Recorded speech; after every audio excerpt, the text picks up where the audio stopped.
The trees have been such an important part of the Muny's history. The Muny was founded between two oak trees, and they've been such an iconic element of the Muny stage. And what we want to make sure is that that element is part of the Muny's future as well. After 100 years, the Muny kind of grew up around the two big trees, and as a result, the tree was growing too.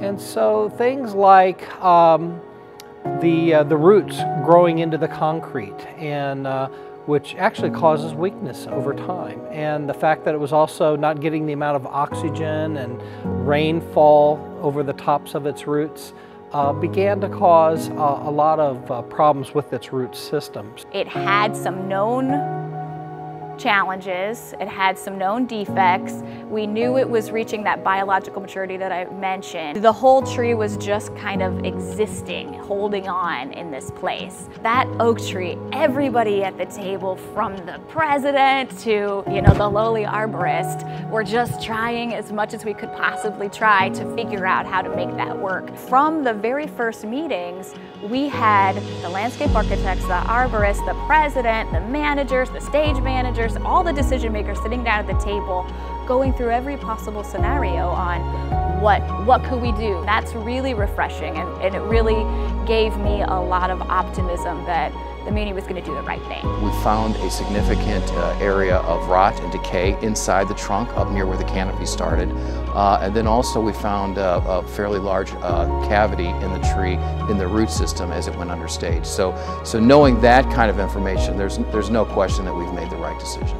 All hands were on deck to say, okay, well, if we're losing that tree, we have to do everything possible to make sure that we recreate that aesthetic and that critical backdrop to the Muny that everyone really has come to love and appreciate.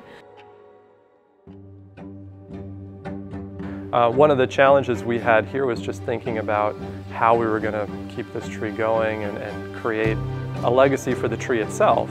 So when you graft a tree, you take pieces off of that tree in what's called the scion wood, which is the new growth.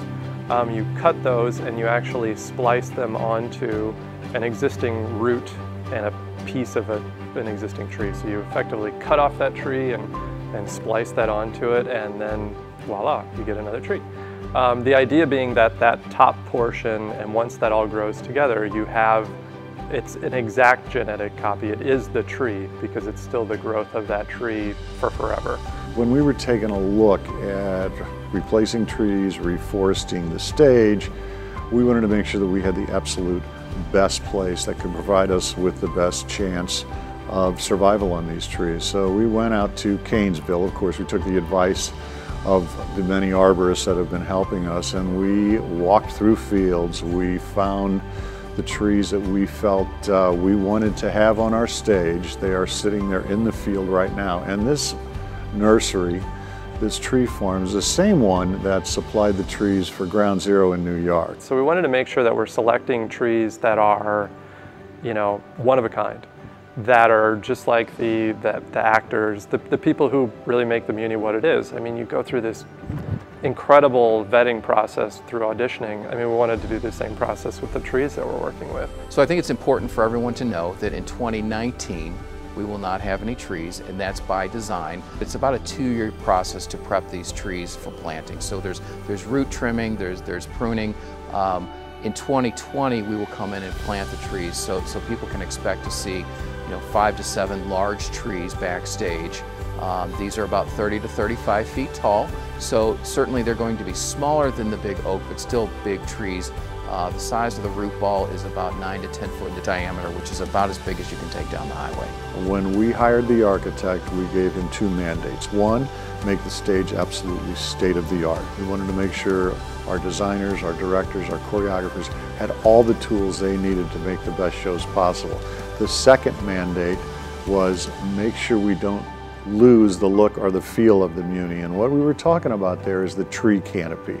That is such an important part of what the Muny has been, and we want to make sure it continues to be a part of what the Muny is in the future.